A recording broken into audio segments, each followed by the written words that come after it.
네, 자 이번 시간은 우리 FAT 1급 제66의 기출문제 실무수행 평가 문제를 여러분하고 같이 풀어보도록 하겠습니다. 자,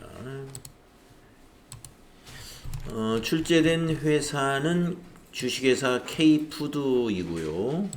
이 회사는 전통식품을 도소매하는 법인입니다. 전통식품 도소매법인. 자, 1번 문제 보시겠습니다. 사업자 등록증에 의한 거래처 등록 수정 문제죠. 자, 해피식품에 변경된 사업자 등록증 사본을 받았습니다. 사업자 등록증 변경 사항을 확인하여 대표자 성명과 담당자 메일 주소를 수정하시오. 네, 거래처 등록에 가서 한번 고쳐주세요.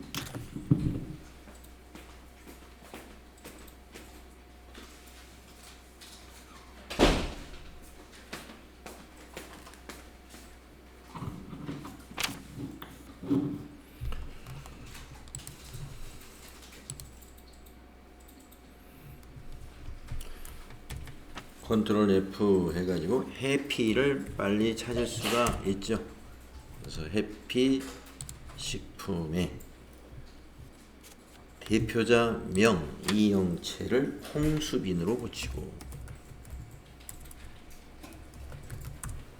담당자 메일 주소는 추가 사항에 가가지고 4번에 메일 주소를 바꿔주시고 해피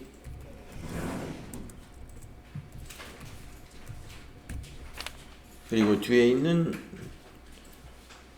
네이버 주소네요. 그러면 뒤에를 네이버닷컴으로 고쳐주시고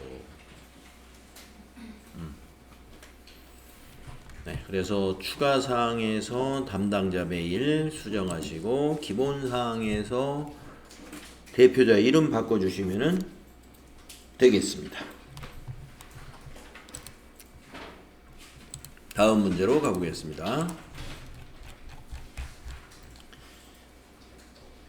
전기분 손익계산서 입력 수정 문제네요. 전기분 손익계산서 입력 수정 문제죠.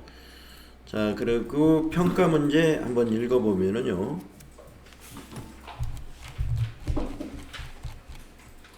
수행과제 한번 읽어보면 K푸드의 전기분 재무제표는 입력되어 있다. 전기분 손익계산서 입력이 누락되었거나 잘못된 부분을 찾아 수정하시오. 그 다음에 한 문제가 더 있어요. 전기분 이익잉여금 처분계산서 처분 확정일자를 수정하시오. 이게. 그래서 수행과제를 안 읽어보게 되면은 여러분이 수행과제 2번 같은 경우는 잘못하면 빼먹을 수 있겠더라고요. 자, 그래서 먼저 전기분 손익계산서를 먼저 고치겠습니다. 전체 메뉴에 전기분 손익계산서 클릭하셔야죠. 매출액부터 비교해 보시면 되겠습니다. 6억, 그 다음에 3억 2천 맞았고, 그 다음에 급여, 복리후생비 쭉 내려가면서 맞춰 보십시오.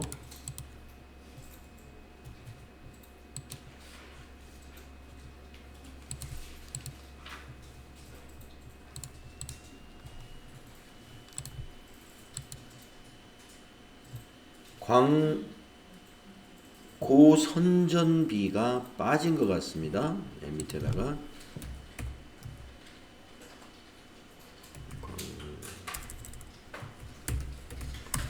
광고 선전비 80만원 입력해 주시고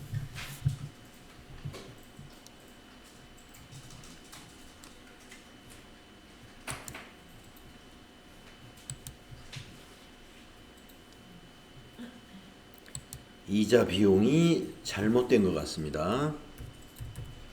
숫자 고쳐주시고 그리고 나서 이제 우리가 한 2개 정도 고쳤으면은요 당기순이익을 한번 확인해 보시면 당기순이익이 일치하면 다 고쳐진 거예요. 저는 다 고쳐졌네요. 당기순이익이 140, 420, 000 주어진 자료하고 같습니다. 그리고 나서 이제 수행과제 2번을 할 차례가 되겠습니다. 수행과제 2번은 전기분 이익잉여금 처분계산서에 날짜를 고쳐라 이거예요. 처분 확정일자 요 날짜를 고쳐라 이겁니다. 24년 2월 23일이다. 2024년 02-23일로 고쳐라.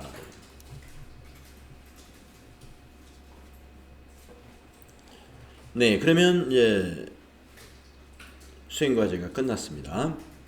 전기분 이익잉여금 처분계산서 이제 닫아주시면 되겠습니다. 전기분 손익계산서도 닫고 거래자료 입력 문제로 넘어가겠습니다.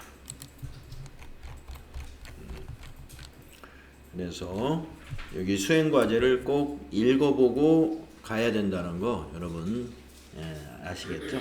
이걸 빼먹고 가게 되면은 잘못하면 수행과제 2번 같은 거를 누락시킬 수가 있으니까요. 자, 거래자료 입력 1번 문제, 기타 일반 거래 급여대장입니다. 우리 급여대장으로 전표를 입력해 본 경험들이 있죠.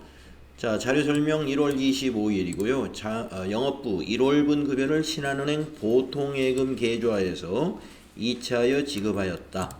거래 자료를 입력하시오라는 문제죠. 자, 여러분 급여대장에서 숫자 3개를 가지고 우리가 회계 처리하거든요. 어떤 숫자냐면은 여기 지급액 합계, 그 다음에 공제 합계, 그 다음에 차인 지급액, 요 3개 숫자를 가지고 우리 회계 처리하는 거예요. 그럼 한번 기억나시나요? 자, 지급액 합계는 개정 과목이 뭐였죠? 예, 급여. 예, 급여입니다. 비용 발생 차변에 위치하게 되겠고, 그 다음에 요거 공제액의 합계 여러분 기억나시죠? 예, 예수금 부채로 인식하는 거죠. 부채 증가 대변에 자리를 잡아야 되겠고, 그 다음에 차인 지급액은 아까 밑에 자료 설명에 나와 있었죠? 보통예금에서 지급했죠. 그래서 보통예금 감소했으니까 대변에 자리를 잡는 거죠.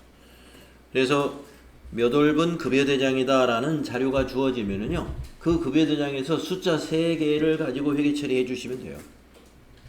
지급액 합계, 네. 기본급 수당 모두 합친 거 그걸 다 급여로 처리하면 돼요. 그리고 공제금액의 합계, 그걸 부채 예수금으로 인식하면 됩니다. 그리고 차인 지급한 것은 밑에 자료 설명 보시고 어떤 방식으로 지급했는가, 보통은 다 보통예금으로 계좌이체했다 이런 식으로 나오는 게 거의 대부분이에요. 자, 그러면 일반전표 1월 25일에다가 입력을 하시죠. 다 같이 일반전표 입력 메뉴에 가셔서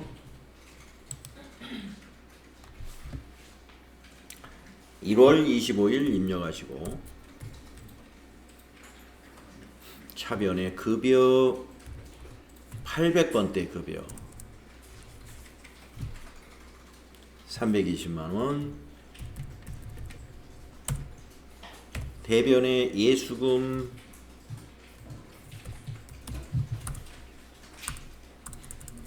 쭉 가셔서 433200, 그리고 대변에 103번 보통예금. 보통예금은 거래처 코드 그냥 지나가면 안 되는 거 아시죠? 신한은행 보통 금액은 2766800. 그렇습니다. 이렇게 하시면 되죠. 여기서 이제 보통예금 같은 경우에 거래처 항상 코드를 은행으로 입력하는 거 까먹어서는 안 되겠습니다. 그죠? 네, 이런 스타일의 문제 옛날부터 자주 출제되었던 문제니까요. 여러분들 저기 놓쳐서는 안 되겠습니다. 어려운 것은 없어요. 그죠? 다음 두 번째 거래 문제, 거래 자료 두 번째 문제를 보겠습니다. 어음 관련 문제 한 문제가 꼭 나와요. 지난 65회차를 풀어볼 때는 두 문제가 나왔었어요. 예, 66회에는 한 문제 나왔는 것 같습니다. 자, 약소금 수치 전자어음입니다. 2월 13일 거래고요. 지우식품에 대한 상품 외상대금 중에 일부를 전자어음으로 수취했습니다. 자, 외상대금 받았다는 거죠. 거래자료 입력하시오. 자금 관련 정보를 입력하여 받을 어음 현황에 반영하시오. 네, 수행과제까지 다 읽어보면 개정 과목이 다 나와 있어요. 받을 어음 나와 있고요. 자, 외상대금은 여기 개정 과목이 뭘까요? 외상 매출금이니까 받은 거죠. 예, 그래서 외상 매출금을 어음으로 받았다 이런 내용입니다. 자, 그러면 외상 매출금이 차변인가요, 대변인가요? 예, 외상 매출금을 회수하면 대변에 갑니다. 상품을 판매할 때 외상 매출을 하게 되면 차변이에요. 그렇지만 지금처럼 외상 대금 중 일부를 수취했다, 받았다는 거예요. 받으면 대변. 예. 그리고 어음이 차변이 오는 거죠. 어음을 받았으니까 받을 어음 차변이에요. 자, 입력하시면 됩니다. 2월 13일 날짜로 일반전표에다 입력하시면 되죠. 일반전표 날짜를 2월 13일로 하시고 차변에 108번 외상매출금, 아이고 차변이 대변이 108번 외상매출금, 거래처 코드는 지우식품 쭉 가가지고 1100만원 입력하고요. 차변은 110번 받으러, 거래처도 똑같습니다. 지우식품이 발행한 거예요. 5007번이고요. 금액은 1100만원입니다. 예. 이렇게 되죠. 그리고 나서 수행과제 2번을 꼭 해야 돼요. 받을 어음줄 클릭하고 나서 F3 어음을 보관해야 되죠. 오늘 받았으니까. 그래서 어음 상태는 보관 그대로 두시고, 두 번째 있는 어음의 종류는 어음의 사진에 보면 전자어음이라고 되어 있어요. 그러니까 어음의 종류 6번 전자로 바꿔야 되죠. 그 다음에 어음번호 입력을 해줍니다. 004 2024 0213 123456789. 자, 엔터. 수치구분 자수해서 엔터. 발행일은 2월 13일 같습니다. 엔터. 만기일은 어음의 그림에서 지급기일 이 날짜를 만기일로 입력해 줘야 됩니다. 2024년 0513이라고 입력하시면 되겠고요. 자, 지급은행 더블 클릭을 해서 검색을 해줍니다. 지급지에 있는 은행이 지급은행입니다. 그래서 맨 위에 있는 국민은행 확인해 주시고요. 엔터한 다음에 지점은 입력을 해줘야 돼요. 지급 장소에 있는 지점이죠. 강남 지점 되겠습니다. 그리고 엔터 치시면 됩니다. 네, 강남 지점 입력하시고 엔터.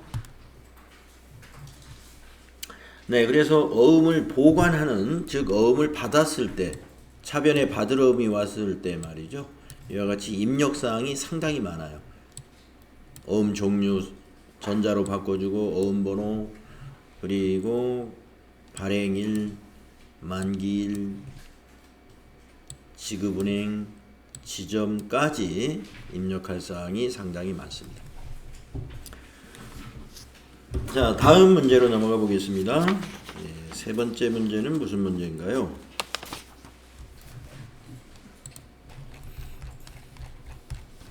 단기매매증권 구입 및 매각이라고 했는데 주식 매매 내역서라는 그림이 있어요. 네. 그리고 자료의 2번에 주식 매각 대금이 보통예금으로 입금된 내역이 있습니다. 자료 설명을 봅니다. 3월 21일 단기 매매 목적으로 보유하고 있는 신성델라 주식회사 주식 장부 금액의 800만 원으로 구입을 되어 있는 것을 920만 원으로 매각을 했다. 매각 대금이 수협은행 보통예금 계좌에 입금된 거래 내역이다. 주식 매각과 관련된 거래 자료를 입력하시오. 네, 간단하죠? 800만 원에 구입한 단기 매매 증권을 920만 원에 매각했으므로 120만 원의 이익을 회계 처리해 주시면 되죠.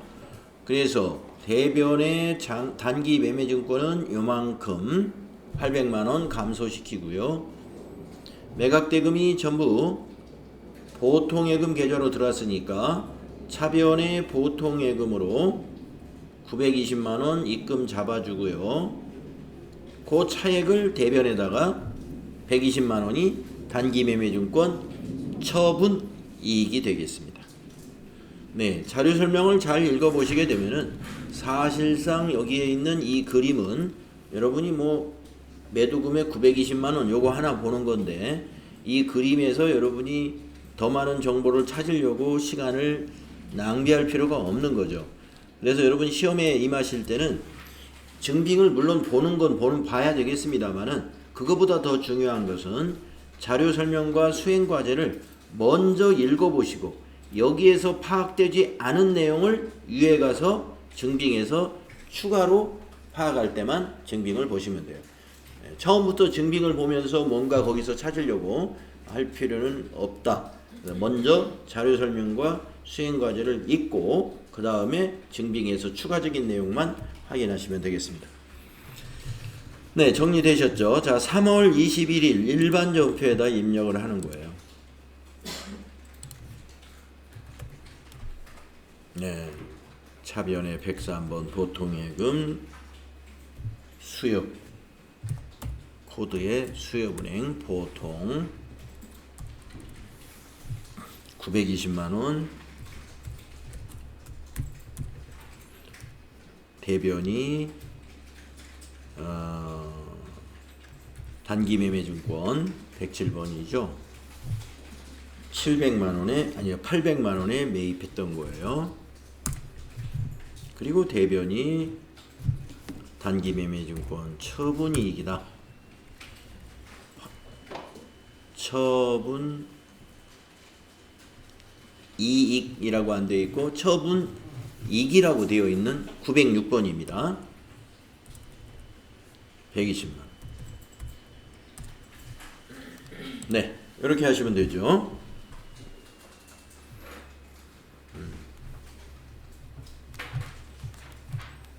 단기매매증권 문제 나왔습니다. 자, 단기매매증권 처분을 하는 회계 처리였어요. 다음 문제 4번 문제로 가볼까요? 통장 사본에 의한 거래 입력이라고 되어 있고요. 자료 1번에는 카드 이용대금, 자료 2번에는 보통예금에서 돈을 찾았습니다. 자료 설명, 모두 카드의 3월분 이용대금을 기업은행 보통예금 계좌에서 이체하여 지급했습니다. 거래 자료를 입력하시오 이랬어요. 자, 그러면 보통예금에서 지급했으니까 보통예금은 대변이에요. 대변. 그러면 요 카드의 이용대금, 네, 카드의 이용대금 김혜선님 안 계신가요? 네. 저기한테 한번 물어볼까요? 박소희님한테 한번 물어볼까요? 박소희님 제가 어저께 물어봤었죠. 네. 그러면 제가 박은경님한테 한번 물어보겠습니다. 박은경님, 네. 이 카드 이용대금은 개정 과목이 뭐였던가요? 예, 그렇죠. 미지급금이었죠. 그래서 역시 지급할 때도 미지급금. 자, 지급했으므로 이제 부채가 감소하잖아요. 그러니까 부채감소 차변인 것이죠. 두 개 다 계정 과목 옆에 그 거래처 코드를 정확하게 입력해야 되는 계정 과목들이에요. 자, 입력합시다. 4월 10일 일반 전표에 입력합니다. 4월 10일 차변에 103번 차변에 미지급금이죠. 미지급금 253번 거래처가 카드사가 돼야죠. 모두 카드사의 미지급금이고요. 쭉 가서 차변에다가 165만원 입력하고요. 165만원. 대변에 103번 보통예금이죠. 보통예금의 은행은 기업은행 보통입니다. 기업은행 보통. 대변에 165만원. 이렇게 입력하시면 되죠. 이렇게요. 여기서 이제 미지급금 차변, 보통예금 대변 잘 자리 잡으시고 거래처 코드 모두카드 기업은행으로 정확하게 코드 입력하시면 됩니다. 네. 자, 이 4번 문제도 말이죠. 예, 자료 설명과 수행 과제를 잘 읽어보시면 바로 파악이 됩니다. 그 증빙에 대한 파악이. 다음 5번으로 넘어가 볼게요. 자, 468쪽 5번 문제 보시면은요, 증빙에 의한 전표 입력입니다. 자료 설명을 봅시다. 매출거래처에 제공한 기념품을, 매출거래처에 제공할 기념품이에요. 현금으로 구입하고 수취한 현금 영수증입니다. 거래자료 입력하세요. 네, 부가세가 있지만 이건 우리가 일반 전표에 입력하는 이유 아시죠? 접대비 관련 매입세액은 공제를 못 받기 때문에 이것은 일반 전표에 입력을 하는 것입니다. 접대비입니다. 26만 4천원을 모두 접대비로 비용 처리하는 것이고요. 현금 영수증이니까 현금, 즉 출금 전표 작성하시면 되겠죠. 자, 그러면 날짜, 여기 증빙에서 날짜를 확인하셔야 돼요. 거래 날짜. 그리고 일반 전표에 입력하십니다. 4월 24일로 날짜 고치시고 9분에다가 1번 출금한 다음에 접대비 800번대 접대 813번. 네, 접대비는 거래처 코드나 저기요 생략하셔도 되겠습니다. 그리고 금액은 264 플러스 이렇게 입력하시면 되죠. 자, 이렇게 해서 거래자료 입력 문제, 즉 일반 전표에 입력하는 문제 5문제를 다 풀어봤는데요. 뭐 66회에서 특별히 새로워지는 어떤 유형의 문제는 우리가 없었던 것 같습니다. 이런 정도의 문제가 계속 나오고 있었어요. 자, 다음은 이제 부가가치세 문제로 또 넘어가 보겠습니다. 자, 1번 문제 과세매출 자료 전자세금계산서 발행이라는 문제가 나오고 있습니다. 과세매출이라는 것은 유형이 11번 유형이라는 거 알고 있죠. 자료설명 수행과제 다 읽어보면은요, 상품을 판매하면서 발급한 거래명세서이다. 7월 5일에 계약금을 받았으며 얼마인지는 안 알려줬어요. 계약금을 제외한 잔액은 농협은행 보통예금 계좌로 입금받았다. 예. 7월 5일에 거래를 참고하여 매입매출 자료를 입력하시오. 전자세금계산서 발행 및 내역관리를 통하여 발급 및 전송하시오. 이런 문제가 되겠네요. 자, 그러니까 7월 5일 거래를 확인해 가지고요, 우리가 이제 이 계약금을 얼마 받았는가 알아야 밑에 분계가 가능하잖아요. 그래서 일반 전표에서 이건 조회를 해야 되겠습니다. 자, 일반 전표에 7월 5일 날짜를 입력해 볼까요? 그래가지고 청정식품으로부터 선수금 받은 거 확인하셔야 되겠네요. 60만 5천원입니다. 네, 이 60만 5천원 컨트롤 C로 복사 떠놓고 선수금이에요. 계약금 받은 거. 그리고 나서 이제 메인 매출 전표로 가야죠. 메인 매출 전표 날짜는 7월 10일 날짜로 입력합니다. 거래명세서에 있는 거래일자가 7월 10일이죠. 자, 유형은 11번 과세 매출. 품명은 한과 세트. 수량 100,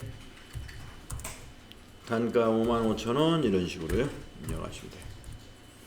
거래처에는 공급받는 자, 청정,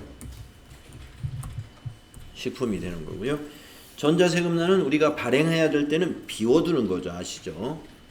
분계는 혼합으로 해야 되죠. 이런 경우는 3번 혼합으로 해주시고, 자, 대변의 부가세 수금이나 상품 매출은 그대로 두셔야 돼요. 그죠?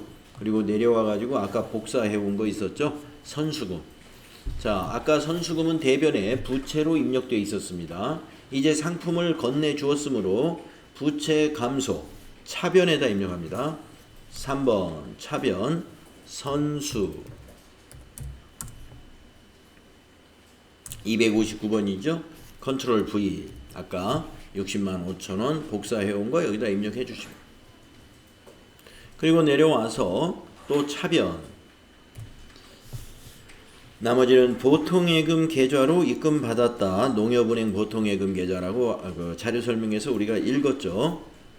그래서 103번 보통예금 나머지 금액이라는 것은 여기 있는 요 차액이 나머지 금액이죠. 예, 그러니까 5445000입니다. 5445000 탭키. 자, 보통예금의 거래처 농협은행으로 고쳐야 됩니다. 농협 엔터. 농협은행 보통 확인. 98001로 이렇게 고쳐 놓으셔야 돼요. 네. 그래서 밑에 선수금 차변, 보통예금 차변으로 입력하는데, 뭐 선수금은 우리가 일반 전표에서 확인해 가지고 금액을 가져온 거고요. 그 다음에 차변의 보통예금은 나머지 금액을 여기다 입력해 주면 되고, 거래처를 은행으로 바꾸고 넘어가는 걸 까먹어서는 안 된다 하는 거 주의사항이 되겠습니다. 그 다음에 이제 수행과제 2번 하시면 돼요. 수행과제 2번은 회계 메뉴에 있는 전자세금계산서 발행 및 내역관리에 가서 해야죠. 자, 여기다가 이제 7월 10일로 날짜를 입력해야 돼요. 7월 10일부터 7월 10일. 엔터 3번 치시고 체크박스 체크한 다음에 저 위에서 전자발행 클릭하시고 로그인해서 확인 눌러주시고요. 전자세금계산서 그림이 나오잖아요. 그러면 밑에서 발행 눌러주고요. 안내가 나오면 또 확인 눌러주고, 그리고 다시 위에 있는 아카데미 전자세금계산서로 가죠. 클릭을 해서 홈페이지가 나타나면 로그인 눌러주시고, 이 화면에서는 미전송이라는 요 체크 단추, 체크박스 체크한 다음에 그 밑에서 매출조회 단추 눌러주고, 발행 눌러주고, 안내해서 확인 누르고, 한 번 더 안내해서 확인. 네, 그리고 이 창을 닫고, 그 다음에 전자세금계산서 발행 창도 닫고, 메인 매출 전표에 와서는 조회. 이렇게 하시면 됩니다. 그리고 여기 분계 혼합을 클릭해 보면 조금 전에 비워놓았던 전자세금란이 전자 발행으로 나타난다. 네. 이제 똑같은 유형으로 이렇게 부가가치세 1번이 나오기 때문에 우리가 그동안 기출문제 한 6, 7번 해봤단 말이죠. 그래서 이제 1번 문제 어려울 것이 없을 것 같아요. 네, 질문 있으신가요? 2번 방금 문제에서요. 예. 7월 5일 계약금 공급계가 10% 받았다고 나왔잖아요. 네네. 여기서 그냥 여기 나와 있는 공급가액이 10% 그냥 아, 공급가액이 10%가 아니고 보니까 총 금액의 10%였네요.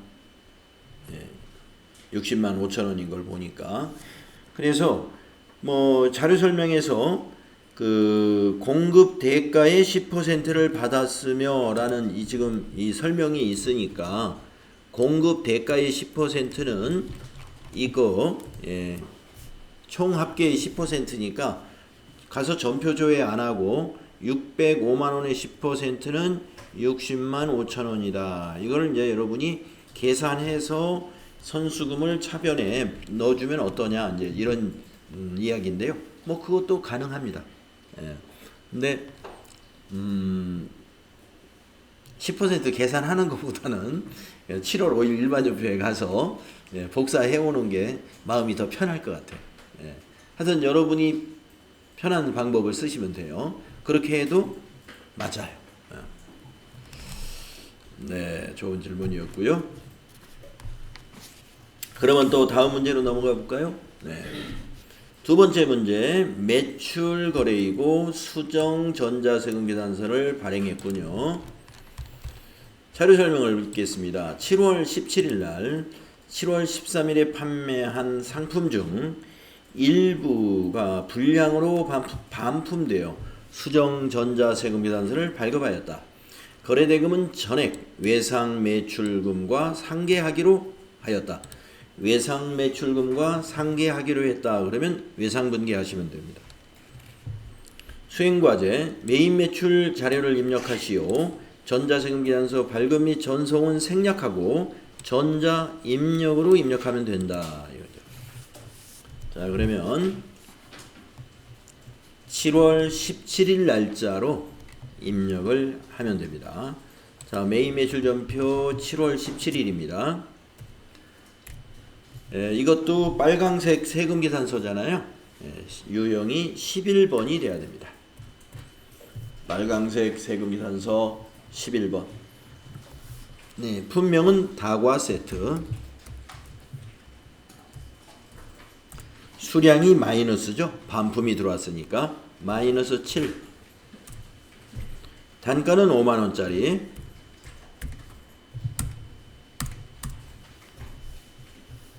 거래처는 공급받는 자 에림 유통. 전자세금 계산서이므로 1번 전자입력. 자료 수행과제에서 전자입력으로 입력할 것 이랬어요. 발행할 필요 없다 그랬죠. 이미 발행했으니까. 자, 분계는 외상에서 마이너스 하는 거니까 외상 분계하시면 돼요. 2번 외상 분계하시면은 밑에 보시다시피 마이너스 분계가 만들어집니다. 외상 매출금에서 마이너스 38만 5천원, 부가세 수금에서 마이너스 3만 5천원, 상품 매출에서 마이너스 35만원 이렇게 만들어지죠. 네, 이렇게 해서 수정 전자세금 계산서 가끔 나오죠. 다음 세 번째 부가가치세 문제 어떤 문제인가 볼까요? 매입입니다. 매입인데 카드네요. 우리 카드 매입은 FAT 1급에서는 57번밖에 없죠.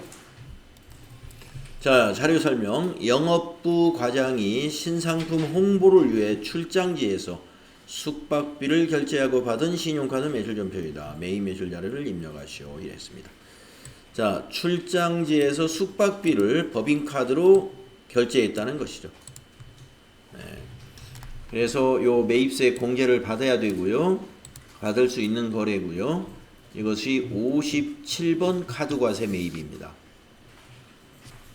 유형이 57번이죠. 자, 날짜는 신용카드 매출전표에서 거래 날짜를 확인해야 돼요. 8월 8일입니다. 자, 그러면 매입 매출전표 날짜를 8월 8일로 입력하시고 유형이 57이 된다 이거죠. 그리고 카드사는 물음표 단추를 눌러서 거기에 증빙에 보면은 삼성카드라고 되어 있습니다. 맨 위에 있는 카드예요. 확인. 자, 품명에는 숙박비 해주면 될 것 같고요. 숙박비. 공급가액에는 합계를 입력하는 거 아시죠? 공급 대가를 입력합니다. 99,000원. 거래처는 어디가 될까요? 다도의 호텔이 거래처가 돼야 돼요. 증빙해서 찾아야 되고요. 전자세금하고 관계없으니까 방향키로 지나가시고, 자, 분계는 카드 매입은 카드 분계하시면 되죠. 4번 카드 분계하면은 네, 대변의 미지급금 삼성카드. 네, 잘 됐죠? 그 다음에 부가세 대급금 9,000원. 자, 상품을 무엇으로 바꿔야 될까요? 숙박비니까. 네, 여비교통비죠. 812번 여비교통비. 800번대 여비교통비로 고치면 되겠습니다. 812번입니다.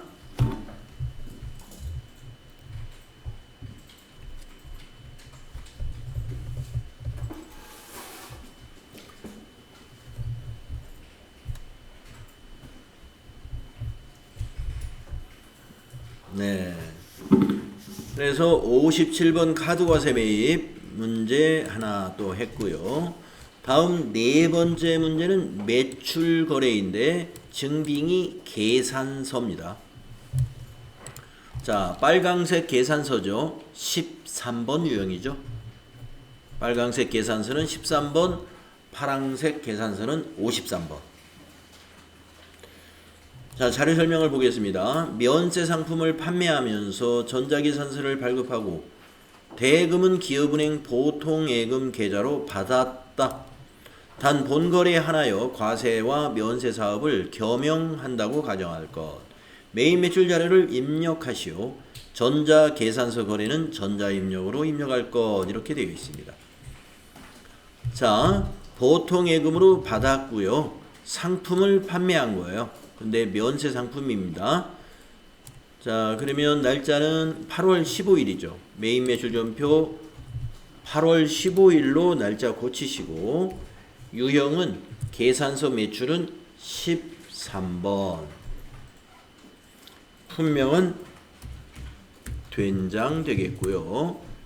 수량 200개, 단가는 5,000원. 거래처는 공급받는 자, 독도식품이 되겠습니다. 전자계산서이므로 전자세금란은 1번 해야 되는 거고요. 분계는 보통예금으로 받았으므로 무슨 분계해야 될까요? 혼합분계죠. 그렇죠. 3번 혼합. 자, 상품 매출, 면세 상품이도 상품 매출 맞습니다. 그대로 두시고 두 번째 줄로 내려와서 차변이 103번. 보통예금이고요. 금액은 100만원. 탭키 눌러서 보통예금이면 무조건 거래처 고치는 거. 네, 잊을 수가 없죠. 기업은행 보통으로 거래처를 고칩니다. 98007 이렇게 고쳐주시면 돼요. 네, 그래서 여러분 된장은 미가공 식품. 네, 미가공 식품은 면세인가 봅니다. 근데 된장 가공 아닌가요? 콩을 가공해야 된장이 되는 건데. 네. 뭐 그거는 확실한 건 뭐 알아봐야 되겠습니다만, 이 문제에서는 된장을 지금 면세로 처리했어요.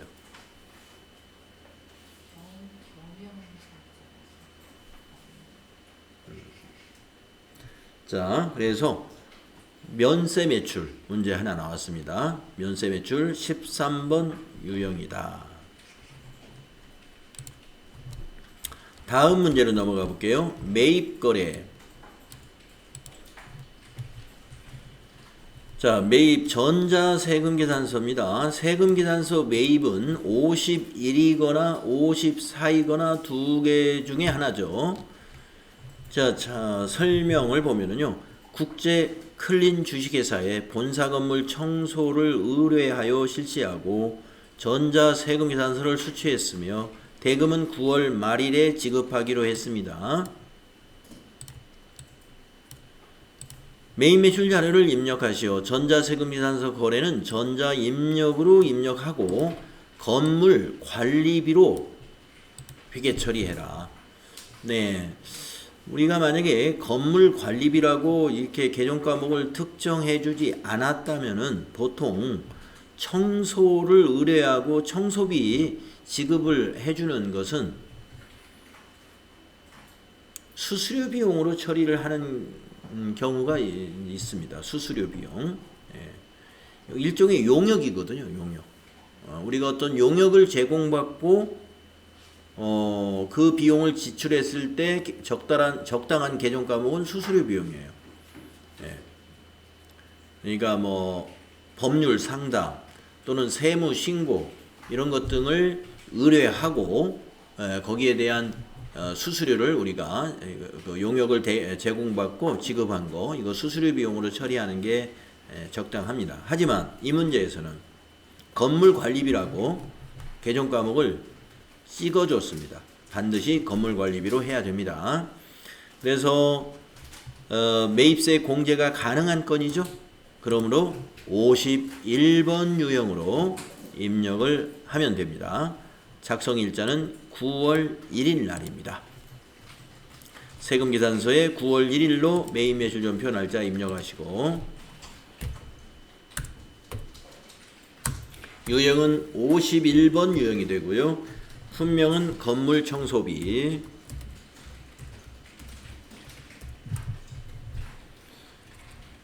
공급가액 60만원,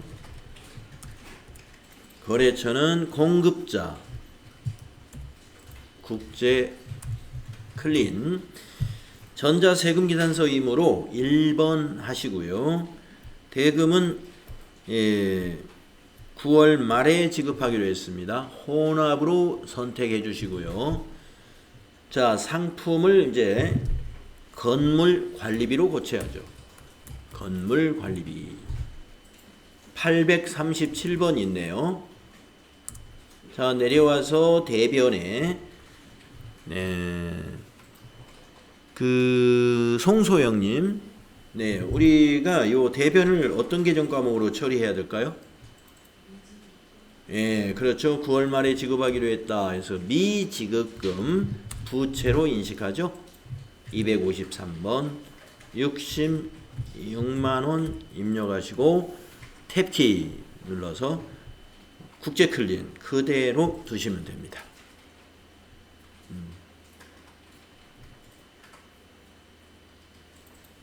네, 51번 유형 한 문제는 또 했습니다.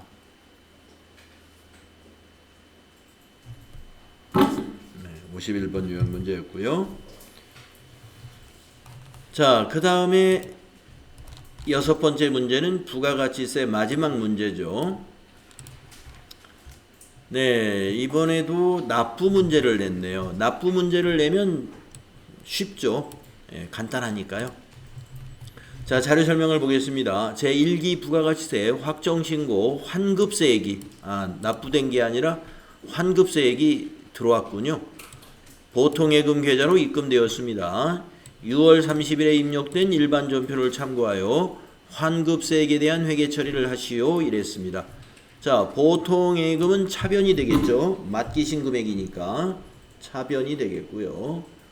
자, 이 환급세액은 우리가 6월 30일에 정리분계할 때 어떤 개정 과목으로 정리했는지 기억을 하실 수 있을까요? 오승준님. 네, 그렇죠. 환급세액은 우리 미수금으로 자산 잡았었어요. 그러니까 오늘 받았으니까 이제 미수금이라는 자산은 대변에 가서 감소해야 돼요. 맞습니다. 그래서 여러분이 미수금 서대문 세무서 이 문제를 자료 설명만 읽어도 알 수 있으면 굳이 6월 30일에 입력된 일반전표를 가서 조회할 필요가 없습니다. 네. 그래서 바로 입력을 하시면 되죠. 차변의 보통예금, 대변의 미수금. 자, 입력해 볼까요? 8월 11일. 일반전표에 입력해야 되는 문제죠. 부가가치세 마지막 문제는 일반전표에 입력합니다. 8월 11일 차변의 103번 보통예금이고요. 은행이 수협은행 보통이에요. 그래서 코드에다가 수협은행 보통 코드 넣어주시고 금액은 539 플러스 대변이 이제 미수금으로 자산 감소가 일어나죠. 미수금이라는 자산이 감소하죠. 미수금 120번. 거래처 코드를 넣어야 됩니다. 통장에 서대문 세무서 찍혀 있습니다. 서대문 세무서가 거래처고요. 대변에 539 플러스가 됩니다. 그래서 미수금이라는 걸 충분히 알고 있으면 이렇게 조회 없이 이렇게 입력해 주시면 빠르게 할 수 있고요. 생각이 안 난다 그러면 6월 30일 걸 조회해서 참고하면 됩니다. 6월 30일 날짜 입력해 보시면 여기 미수금 서대문 세무서에 53만 9천 원이 차변으로 자산 잡혀 있잖아요. 그러니까 오늘은 받았으니까 대변의 미수금 서대문 세무서 해준 것이죠. 날짜는 입금받은 8월 11일 날짜에 입금이 됐으니까 8월 11일 날짜에 입력을 하는 거예요. 자, 납부세액이든 환급세액이든 어쨌든 정리하는 문제보다는 이게 더 쉽습니다. 간단합니다. 자, 그래서 66회의 부가가치세 문제 우리가 이렇게 출제가 됐네요.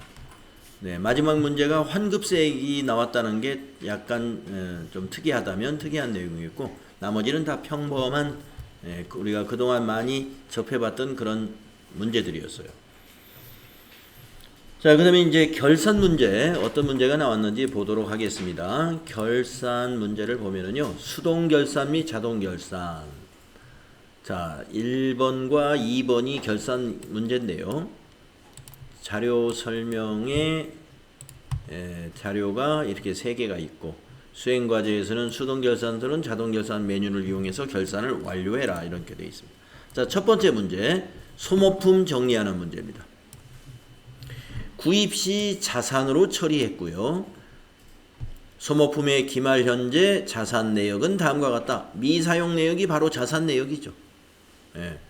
그래서 57만 원의 자산이 조사가 되었습니다.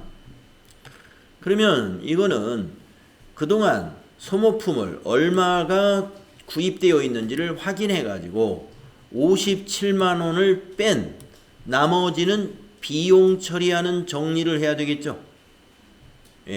구입 시 자산으로 잡아놓은 것이 모두 얼마인지 합계잔액시산표에서 조회를 하면 되겠습니다. 자, 그러면 합계잔액시산표 한번 가보실까요? 12월 31일까지 조회합니다. 소모품은 재고자산으로 분류가 되기 때문에 재고자산에 있습니다. 네, 200만 원의 지금 잔액이 잡혀 있는 것을 확인할 수 있습니다. 소모품을 구입할 때마다 이렇게 자산으로 잡았던 거죠. 200만 원 잡혀 있습니다. 자, 그런데 오늘 재고조사를 하니까 57만 원입니다. 57만 원이죠. 네.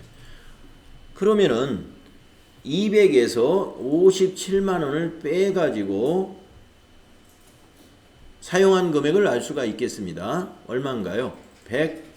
143만 원이죠.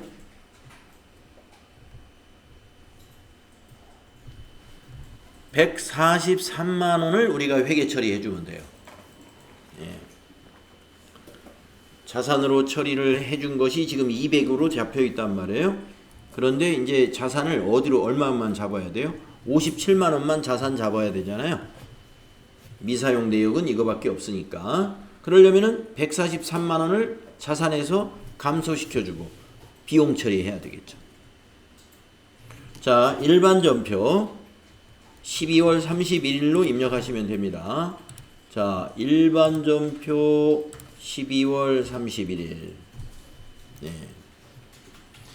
하나는 소모품, 하나는 소모품 B인데 차변 대변의 위치를 잘 잡아야 되죠. 네. 유은정님. 네. 네. 한번 자리 잡아볼까요? 소모품이 어디로 가야 될까요? 차변. 오늘 지금은 자산 증가를 시켜야 되나요? 소모품이 자산인데 차변은 가장 감소해야 되면 그렇죠. 그렇죠. 예. 우리가 지금 감소시켜야 됩니다. 네, 그래서 대변, 대변의 소모품 사용한 것을 지금 감소시켜야 되기 때문에 그렇습니다. 대변의 소모품이고요. 143만 원 감소시켜요. 그것을 차변에 비용 처리하는 겁니다. 그래서 차변에 오는 게 소모품 B 800번대.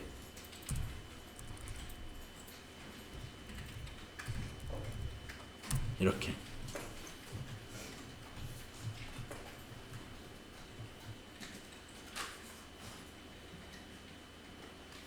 차변의 소모품 B, 대변이 소모품. 이렇게 회계 처리를 함으로써 여기서 우리가 결산 때 57만 원으로 조사가 되었잖아요. 57만 원으로. 지금 합계잔액상표에 가서 여러분이 조회 단추를 눌러보면 57만 원으로 잔액이 바뀌어져 있습니다. 자, 합계잔액상표에 가서 위에 있는 조회 눌러보시고 소모품 다시 확인해 보시면 이제 57만 원 됐죠. 왜냐하면 대변에다 143만 원 감소시켰잖아요. 소모품 대변에 143만 원 감소시키니까 잔액이 57만 원이 됐죠. 요 143만 원은 어디로 갔어요? 비용으로 소모품 B로 갔죠.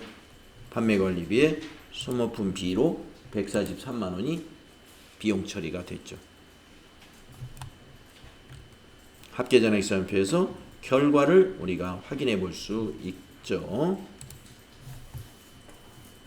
자, 소모품 정리 문제 가끔씩 나오니까요.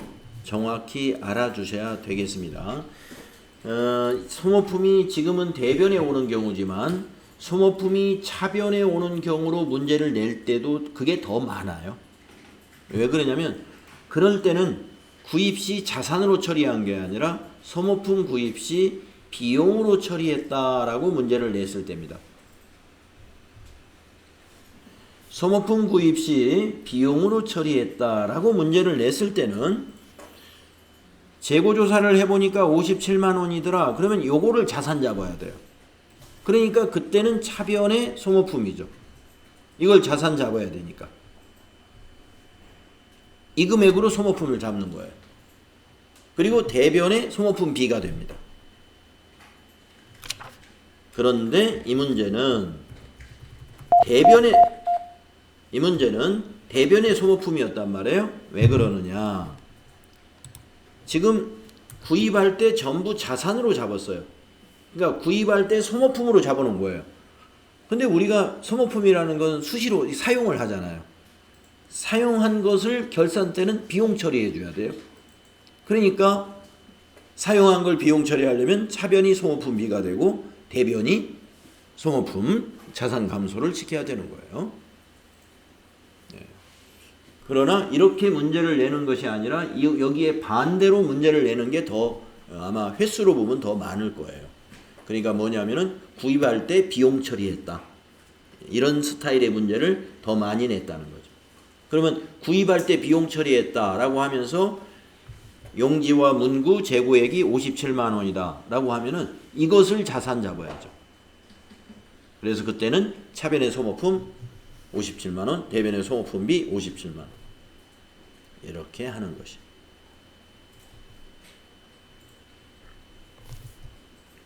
자, 그래서 소모품 정리분계는요. 다시 이제 말씀드리면은 한쪽이 소모품이고 한쪽은 소모품 B로 정리하는 겁니다. 네. 근데 소모품이 언제나 대변으로 가는 것이 아니라 소모품이 대변에 가는 경우는 지금처럼 구입 시 자산 잡았을 때 결산 때 그때 대변으로 소모품이 가는 거고 차변이 소모품 B고 구입 시 비용으로 잡았던 회사는 소모품 정리할 때는 차변의 소모품이 오고 대변의 소모품 B가 가는 거예요. 그 점을 기억하시고 숫자는 그때그때 계산이 다를 테니까 자산 잡을 때는 재고만큼을 자산 잡아야 되는 거고 비용 잡을 때는 사용한 금액을 계산해 가지고 비용 잡아야 되고 그런 거 계산하시면 되겠습니다. 어렵지 않습니다. 다음에 이제 2번은 기말상품 재고액. 요거는 자동 결산 문제죠. 그래서 자동 결산을 하러 가겠습니다. 전체 메뉴에서 결산 자료 입력에 가지요. 가가지고 이제 1월부터 12월까지로 입력을 하시고 경비 선택 창에서는 확인 누른 다음에 기말 상품 재고액을 여기 바로 이 자리죠. 여기다가 2,600만 원 입력하시면 돼요. 그리고 엔터 치고 2,600만 원 입력하고 엔터 한 다음에 저 위에 있는 전표 추가를 눌러줘야 됩니다. 그리고 예단추 눌러주셔야 돼요. 완료되었습니다 해서 확인 단추 눌러주어야 자동 결산이 끝나게 됩니다. 그런 다음에 이제 수행과제 2번 하시면 돼요. 수행과제 2번은 먼저 손익계산서 작성하시고 12월로 매출원가 넘어왔죠. 그 다음에 이익여금 처분계산서를 클릭한 다음에 아니요 불러오시겠습니까 해서 아니요 하셔야 되고 날짜 입력하는 거죠. 2025 0223 그리고 2024 0223 이렇게 입력하시고 위에서 전표 추가 또 눌러야죠. 5건 추가되었습니다. 그러면 확인 눌러주시면 끝납니다. 그 다음에 이제 재무상태표 마지막으로 조회해 놓고 평가 문제를 찾으시면 돼요. 재무상태표 12월로 조회했을 때 이렇게 에러가 안 나야 됩니다. 그래서 우리가 66회 실무 수행 문제를 결산까지 쭉 해 보았습니다. 결산까지 쭉 해봤습니다. 이것을 여러분이 빠른 속도로 하신 다음에 이제 실무 수행 평가 답안을 작성하시면 되겠어요. 자, 쉬었다가 하겠습니다.